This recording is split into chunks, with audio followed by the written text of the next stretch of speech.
श्री सद्गुरुदेव भगवान की जय। परम प्रभु श्री रामलाल जी महाराज की जय। योगीराज अनंत स्वामी श्री चंद्रमोहन जी महाराज की जय। सदाशिव भगवान की जय। योगेश्वर श्री कृष्णचंद्र भगवान की जय। शंकर भगवान की जय। ओम श्री परमात्मने नमः। अथ श्री षष्ठोऽध्याय। यह श्रीमद् भगवद गीता का छठा अध्याय है। श्री भगवान उवाच अनाश्रित कर्मफलं कार्यं कर्म करोति यः स सन्न्यासी च योगी च न नरग्निर्न चाक्रियः। श्री भगवान बोले, जो पुरुष कर्मफल का आश्रय न लेकर करने योग्य कर्म करता है वह सन्यासी तथा योगी है, और केवल अग्नि का त्याग करने वाला सन्यासी नहीं है तथा केवल क्रियाओं का त्याग करने वाला योगी नहीं है। यम सन्न्यासमिति प्राहुर्योगं तं विद्धि पांडव न ह्यसन्न्यस्त संकल्पो योगी भवति कश्चन। हे अर्जुन, जिसको सन्यास ऐसा कहते हैं उसी को तू योग जान, क्योंकि संकल्पों का त्याग न करने वाला कोई भी पुरुष योगी नहीं होता। आरुरुक्षोर्मुनेर्योगं कर्म कारणमुच्यते योगारूढ़स्य तस्यैव शमः कारणमुच्यते। योग में आरूढ़ होने की इच्छा वाले मननशील पुरुष के लिए योग की प्राप्ति में निष्काम भाव से कर्म करना ही हेतु कहा जाता है, और योगारूढ़ हो जाने पर उस योगारूढ़ पुरुष का जो सर्व संकल्पों का अभाव है वही कल्याण में हेतु कहा जाता है। यदा हिनेन्द्रियार्थेषु न कर्मसु अनुषज्यते सर्वसंकल्प सन्यासी योगारूढ़स्तदुच्यते। जिस काल में न तो इंद्रियों के भोगों में और न कर्मों में ही आसक्त होता है उस काल में सर्व संकल्पों का त्यागी पुरुष योगारूढ़ कहा जाता है। उद्धरेदात्मनात्मानं नात्मानम् अवसादयेत् आत्मैव ह्यात्मनो बन्धुर आत्मैव रिपुरात्मनः। अपने द्वारा अपना संसार समुद्र से उद्धार करे और अपने को अधोगति में न डाले, क्योंकि यह मनुष्य आप ही तो अपना मित्र है और आप ही अपना शत्रु है। बन्धुरात्मात्मनस्तस्य येनात्मैवात्मना जितः अनात्मनस्तु शत्रुत्वे वर्तेतात्मैव शत्रुवत्। जिस जीवात्मा द्वारा मन और इंद्रियों सहित शरीर जीता हुआ है उस जीवात्मा का तो वह आप ही मित्र है, और जिसके द्वारा मन तथा इंद्रियों सहित शरीर नहीं जीता गया है उसके लिए वह आप ही शत्रु के सदृश शत्रुता में बरतता है। जितात्मनः प्रशान्तस्य परमात्मा समाहितः शीतोष्ण सुख दुःखेषु तथा मानापमानयोः।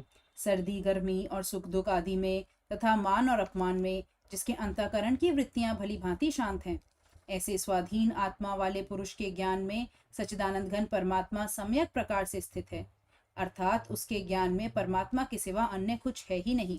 ज्ञान विज्ञान तृप्तात्मा कूटस्थो विजितेन्द्रियः युक्त इत्युच्यते योगी समलोष्टाश्म कांचनः। जिसका अंतःकरण ज्ञान विज्ञान से तृप्त है, जिसकी स्थिति विकार रहित है, जिसकी इंद्रियां भली भांति जीती हुई है और जिसके लिए मिट्टी पत्थर और सुवर्ण समान है, वह योगी युक्त अर्थात भगवत प्राप्त है, ऐसा कहा जाता है। सुरन् मित्रार्युदासीनु मध्यस्थ द्वेष्य बंधुषु साधुष्वपि च पापेषु समबुद्धिर्विशिष्यते। सुहृद मित्र वैरी उदासीन मध्यस्थ द्वेष और बंधुगणों में धर्मात्माओं में और पापियों में भी समान भाव रखने वाला अत्यंत श्रेष्ठ है। योगी युञ्जीत सततम् आत्मानं रहसि स्थितः एकाकी यत चित्तात्मा निराशीर परिग्रहः। मन और इंद्रियों सहित शरीर को वश में रखने वाला आशा रहित और संग्रह रहित योगी अकेला ही एकांत स्थान में स्थित होकर आत्मा को निरंतर परमात्मा में लगावे। शुचौ देशे प्रतिष्ठाप्य स्थिरमासनमात्मनः नात्युच्छ्रितं नातिनीचं चैलाजिनकुचोत्तरम्। शुद्ध भूमि में जिसके ऊपर क्रमशः कुशा मृगशाला और वस्त्र बिछे हैं, जो न बहुत ऊंचा है और न बहुत नीचा, ऐसे अपने आसन को स्थिर स्थापन करके तत्रैकाग्रं मनः कृत्वा यत चित्तेन्द्रियक्रियः उपविश्यासने युञ्जात योगमात्मविशुद्धये। उस आसन पर बैठकर चित्त और इंद्रियों की क्रियाओं को वश में रखते हुए मन को एकाग्र करके अंतःकरण की शुद्धि के लिए योग का अभ्यास करे। समं काय शिरोग्रीवं धारयन्नचलं स्थिरः सम्प्रेक्ष्य नासिकाग्रं स्वं दशश्चानवलोकयन्। काया सिर गले को समान एवं अचल धारण करके और स्थित होकर अपनी नासिका के अग्रभाग पर दृष्टि जमाकर अन्य दिशाओं को न देखता हुआ प्रशांतात्मा विगतभिः ब्रह्मचारी व्रते स्थितः मनस्संयम्य मच्चित्तो युक्त आसीत मत्परः। ब्रह्मचारी व्रत में स्थित भय रहित तथा भली भांति शांत अंतःकरण वाला सावधान योगी मन को रोककर मुझ में चित्त वाला और मेरे परायण होकर स्थित होवे। युञ्जन्नेवं सदात्मानं योगी नियतमानसः शांतिं निर्वाण परमां मत्संस्थामधिगच्छति। वश में किए हुए मन वाला योगी इस प्रकार आत्मा को निरंतर मुझ परमेश्वर के स्वरूप में लगाता हुआ मुझ में रहने वाली परमानंद की पराकाष्ठा रूप शांति को प्राप्त होता है। न तृष्णतस्तु योगोऽस्ति न चैकान्तमनस्नतः न चाति स्वप्नशीलस्य जाग्रतो नैव चार्जुन। हे अर्जुन, यह योग ना तो बहुत खाने वाले का, न बिल्कुल ना खाने वाले का, न बहुत शयन करने वाले स्वभाव वालों का, और न सदा जागने वालों का ही सिद्ध होता है। युक्ताहार विहारस्य युक्तचेष्टस्य कर्मसु युक्तस्वप्नावबोधस्य योगो भवति दुःखः। दुखों का नाश करने वाला योग तो यथा योग्य आहार विहार करने वाले का, कर्मों में यथा योग्य चेष्टा करने वाले का, और यथा योग्य सोने तथा जागने वाले का ही सिद्ध होता है। यदा विनियतं चित्तम् आत्मन्येवावतिष्ठते निःस्पृहः सर्वकामेभ्यो युक्तोच्यते तदा। अत्यंत वश में किया हुआ चित्त जिस काल में परमात्मा में ही भली भांति स्थित हो जाता है, उस काल में संपूर्ण भोगों से स्पृहा रहित पुरुष योग युक्त है, ऐसा कहा जाता है। यथा दीपो निवातस्थो नेङ्गते सोपमा स्मृता योगिनो यत् चित्तस्य युञ्जतो योगमात्मनः। जिस प्रकार वायु रहित स्थान में स्थित दीपक चलायमान नहीं होता, वैसे ही उपमा परमात्मा के ध्यान में लगे हुए योगी के जीते हुए चित्त की कही गई है। यत्रोपरमते चित्तं निरुद्धं योगसेवया यत्र चैवात्मनात्मानं पश्यन्नात्मनि तुष्यति। योग के अभ्यास से निरुद्ध चित्त जिस अवस्था में उपराम हो जाता है और जिस अवस्था में परमात्मा के ध्यान से शुद्ध हुई सूक्ष्म बुद्धि द्वारा परमात्मा को साक्षात करता हुआ सच्चिदानंद घन परमात्मा में ही संतुष्ट रहता है, सुखम अत्यंतिकम यत्तद् बुद्धिग्राह्यमतीन्द्रियं वेत्ति यत्र न चैवायं स्थितश्चलति तत्त्वतः। इंद्रियों से अतीत केवल शुद्ध हुई सूक्ष्म बुद्धि द्वारा ग्रहण करने योग्य जो अनंत आनंद है, उसको जिस अवस्था में अनुभव करता है और जिस अवस्था में स्थित यह योगी परमात्मा के स्वरूप से विचलित होता ही नहीं। यम लब्ध्वा चापरं लाभं मन्यतेनादिकं ततः यस्मिन् स्थितो न दुःखेन गुरुणापि विचाल्यते। परमात्मा की प्राप्ति रूप जिस लाभ को प्राप्त होकर उससे अधिक दूसरा कोई भी लाभ नहीं मानता, और परमात्मा प्राप्ति रूप जिस अवस्था में स्थित योगी बड़े भारी दुख से भी चलायमान नहीं होता। तम विद्या दुख संयोग वियोगम योग संयतम स निश्चयेन युक्तव्यो योगो निर्वण्य चेतसा। जो दुख रूप संसार के संयोग से रहित है तथा जिसका नाम योग है, उसको जानना चाहिए। वह योग न उकताए हुए अर्थात धैर्य और उत्साह युक्त चित्त से निश्चय पूर्वक करना कर्तव्य है। संकल्प प्रभवान कामान् त्यक्त्वा सर्वान् शेषतः मनसैवेन्द्रिय ग्रामं विनियम्य समन्ततः। संकल्प से उत्पन्न होने वाले संपूर्ण कामनाओं को निशेष रूप से त्याग कर और मन के द्वारा इंद्रियों के समुदाय को भी सभी ओर से भली भांति रोककर शनै शनैरुपरमेत् बुद्ध्या धृतिगृहीतया आत्मसंस्थं मनः कृत्वा न किंचिदपि चिन्तयेत्। क्रम क्रम से अभ्यास करता हुआ उपरति को प्राप्त हो और धैर्य युक्त बुद्धि के द्वारा मन को परमात्मा में स्थित करके परमात्मा के सिवा और कुछ भी चिंतन ना करे। यतो यतो निश्चरति मनश्चंचलमस्थिरं ततस्ततो नियम्य तत् आत्मन्येव वशं नयेत्। यह स्थिर न रहकर और चंचल मन जिस जिस शब्दादि विषय के निमित्त से संसार में विचरता है, उस विषय से रोककर यानी हटाकर उसे बार बार परमात्मा में ही निरुद्ध करे। प्रशांत मनसं ह्येनं योगिनं सुखमुत्तमम् उपैति शान्तरजसं ब्रह्मभूतमकल्मषम्। क्योंकि जिसका मन भली प्रकार शांत है, जो पाप से रहित है और जिसका रजोगुण शांत हो गया है, ऐसे सच्चिदानंद घन ब्रह्म के साथ एक ही भाव हुए योगी को उत्तम आनंद प्राप्त होता है। युञ्जन्नेवं सदात्मानं योगी विगत कल्मषः सुखेन ब्रह्म संस्पर्शम अत्यंतम सुखमश्नुते। वह पाप रहित योगी इस प्रकार निरंतर आत्मा को परमात्मा में लगाता हुआ सुखपूर्वक परब्रह्म परमात्मा की प्राप्ति रूप अनंत आनंद का अनुभव करता है। सर्वभूतस्थम आत्मानं सर्वभूतानि चात्मनि ईक्षते योग युक्तात्मा सर्वत्र समदर्शनः। सर्वव्यापी अनंत चेतन में एक ही भाव से स्थिति रूप योग से युक्त आत्मा वाला तथा सब में समभाव से देखने वाला योगी आत्मा को संपूर्ण भूतों में स्थित और संपूर्ण भूतों को आत्मा में कल्पित देखता है। यो मां पश्यति सर्वत्र सर्वं च मयि पश्यति तस्याहं न प्रणश्यामि स च मे न प्रणश्यति। जो पुरुष संपूर्ण भूतों में सबके आत्मा रूप मुझ वासुदेव को ही व्यापक देखता है और संपूर्ण भूतों को मुझ वासुदेव के अंतर्गत देखता है, उसके लिए मैं अदृश्य नहीं होता और वह मेरे लिए अदृश्य नहीं होता। सर्वभूतस्थितं यो मां भजत्येकत्वमास्ततः सर्वथा वर्तमानोऽपि स योगी मयि वर्तते। जो पुरुष एक ही भाव में स्थित होकर संपूर्ण भूतों में आत्मा रूप से स्थित मुझ सच्चिदानंद घन वासुदेव को भजता है, वह योगी सब प्रकार से बरतता हुआ भी मुझ में ही बरतता है। आत्मौपम्येन सर्वत्र समं पश्यति अर्जुन सुखं वा यदि वा दुःखं स योगी परमो मतः। हे अर्जुन, जो योगी अपनी भांति संपूर्ण भूतों में सम देखता है और सुख अथवा दुख को भी सम देखता है, वह योगी परम श्रेष्ठ माना गया है। अर्जुन उवाच योऽयं योगस्त्वया प्रोक्तः साम्येन मधुसूदन एतस्याहं न पश्यामि चंचलत्वात् स्थितिं स्थिराम्। अर्जुन बोले, हे मधुसूदन, जो यह योग आपने समभाव से कहा है, मन के चंचल होने से मैं इसकी नित्य स्थिति को नहीं देखता हूँ। चंचलम हिमन कृष्ण प्रमाति बलवद्दृढ़म तस्याहम निग्रहम मन्ये वायुरिव सुदुष्करम। क्योंकि हे श्री कृष्ण, यह मन बड़ा चंचल प्रमथन स्वभाव वाला, बड़ा बड़ा दृढ़ और बलवान है, इसलिए उसका वश में करना मैं वायु को रोकने की भांति अत्यंत दुष्कर मानता हूँ। श्री भगवान उवाच असंशयं महाबाहो मनो दुर्निग्रहं चलम अभ्यासेन तु कौन्तेय वैराग्येण च गृह्यते। श्री भगवान बोले, हे महाभाव, निस्संदेह मन चंचल और कठिनता से वश में होने वाला है, परंतु हे कुंती पुत्र अर्जुन, यह अभ्यास और वैराग्य से वश में होता है। असंयतात्मना योगो दुष्प्राप इति मे मतिः वश्यात्मना तु यतता शक्यो वाप्तुमुपायतः। जिसका मन वश में किया हुआ नहीं है, ऐसे पुरुष द्वारा योग दुष्प्राप्य है, और वश में किए हुए मन वाले प्रयत्नशील पुरुष द्वारा साधन से उसको प्राप्त होना सहज है। यह मेरा मत है। अर्जुन उवाच अयतिः श्रद्धयोपेतो योगात् चलितमानसः अप्राप्य योग संसिद्धिं कांगतिं कृष्ण गच्छति।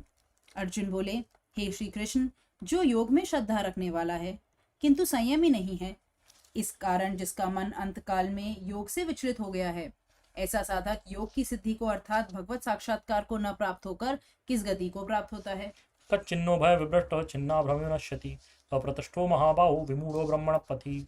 हे महाभाव, क्या वे भगवत प्राप्ति के मार्ग में मोहित और आश्रय रहित पुरुष छिन्न भिन्न बादल की भांति दोनों ओर से भ्रष्ट होकर नष्ट तो नहीं हो जाता। एतन्मे संशयं कृष्ण छेत्तुमर्हस्य शेषतः तदन्यः संशयस्यास्य छेत्ता न उपपद्यते। हे श्री कृष्ण, मेरे संशय को संपूर्ण रूप से छेदन करने के लिए आप ही योग्य हैं, क्योंकि आपके सिवा दूसरा इस संशय का छेदन करने वाला मिलना संभव नहीं है। श्री भगवान उवाच पार्थ नैवेह नामुत्र विनाशस्तस्य विद्यते न हि कल्याण कश्चित् दुर्गतिं तात गच्छति। श्री भगवान बोले, हे पार्थ, उस पुरुष का ना तो इस लोक में नाश होता है और ना परलोक में ही, क्योंकि हे प्यारे, आत्मोद्धार के लिए अर्थात भगवत प्राप्ति के लिए कर्म करने वाला कोई भी मनुष्य दुर्गति को प्राप्त नहीं होता। प्राप्य पुण्यकृतां लोकान् उषित्वा शाश्वती समा शुचीनां श्रीमतां गेहि योगभ्रष्टो विजायते। योग भ्रष्ट पुरुष पुण्यवानों के लोकों को अर्थात स्वर्ग आदि उत्तम लोकों को प्राप्त होकर उनमें बहुत वर्षों तक निवास करके फिर शुद्ध आचरण वाले श्रीमान पुरुषों के घर में जन्म लेता है। अथवा योगिनामेव कुले भवति धीमताम् एतद्विदुर्लभतरं लोके जन्म यदीदृशम्। अथवा वैराग्यवान पुरुष उन लोकों में न जाकर ज्ञानवान योगियों के ही कुल में जन्म लेता है, परंतु इस प्रकार का जो ये जन्म है सो संसार में निस्संदेह अत्यंत दुर्लभ है। तत्र तं बुद्धि संयोगं लभते पौर्वदेहिकं यतते च ततो भूयः संसिद्धौ कुरु नन्दन। वहां उस पहले शरीर में संग्रह किए हुए बुद्धि संयोग को अर्थात संबुद्धि रूप योग के संस्कारों को अनायास ही प्राप्त हो जाता है, और हे कुरुनंदन, उसके प्रभाव से वह फिर परमात्मा की प्राप्ति रूप सिद्धि के लिए पहले से भी बढ़कर प्रयत्न करता है। पूर्वाभ्यासेन तेनैव ह्रियते हविषोऽपि सः जिज्ञासुरपि योगस्य शब्द ब्रह्माति वर्तते। वह श्रीमानों के घर में जन्म लेने वाला योग भ्रष्ट पराधीन हुआ भी उस पहले के अभ्यास से ही निसंदेह भगवान की ओर आकर्षित किया जाता है, तथा संबुद्धि रूप योग का जिज्ञासु भी वेद में कहे हुए सकाम कर्मों के फल को उल्लंघन कर जाता है। प्रयत्नाद्यतमानस्तु योगी संशुद्ध किल्बिषः अनेक जन्म संसिद्ध ततो याति परांगतिम्। परंतु प्रयत्न पूर्वक अभ्यास करने वाला योगी तो पिछले अनेक जन्मों के संस्कार बल से इसी जन्म में संसिद्ध होकर संपूर्ण पापों से रहित होकर फिर तत्काल ही परम गति को प्राप्त हो जाता है। तपस्विभ्योऽधिको योगी ज्ञानिभ्योऽपि मतोऽधिकः कर्मभ्यश्चाधिको योगी तस्माद् योगी भवार्जुन। योगी तपस्वियों से श्रेष्ठ है, शास्त्र ज्ञानियों से श्रेष्ठ है, और सकाम करने वालों से भी योगी श्रेष्ठ है। इससे हे अर्जुन, तू योगी हो। योगिनामपि सर्वेषां मद्गतेनान्तरात्मना श्रद्धावान् भजते यो मां स मे युक्ततमो मतः। संपूर्ण योगियों में भी जो श्रद्धावान योगी मुझ में लगे हुए अंतरात्मा से मुझको निरंतर भजता है, वह योगी मुझे परम श्रेष्ठ मान्य है। ओम तत्सदिति श्रीमद्भगवद्गीतासु उपनिषत्सु ब्रह्मविद्यायां योगशास्त्रे श्रीकृष्णार्जुन संवादे आत्मसंयम योगो नाम षष्ठोऽध्यायः। जय। आज हमने श्रीमद् भगवद गीता का छठा अध्याय पढ़ा। इस अध्याय में भगवान श्री कृष्ण ने ध्यान योग की विधि और महत्व का वर्णन किया और बतलाया कि सच्चा योगी वही है जो अपने मन को नियंत्रित कर चुका हो और ध्यान के माध्यम से ईश्वर से जुड़ चुका हो। भगवान ने आगे बतलाया कि योग का अभ्यास करने वाला व्यक्ति धीरे धीरे अपनी इंद्रियों को नियंत्रित कर सकता है और अंततः परमात्मा को प्राप्त कर सकता है। बोलिए श्री कृष्ण भगवान की जय। श्री गीता माता की जय। श्री सद्गुरुदेव भगवान की जय। परम प्रभु श्री रामलाल जी महाराज की जय। योगीराज अनंत स्वामी श्री चंद्रमोहन जी महाराज की जय। सदाशिव भगवान की जय। ओम जय भगवद गीते मैया जय भगवद गीते।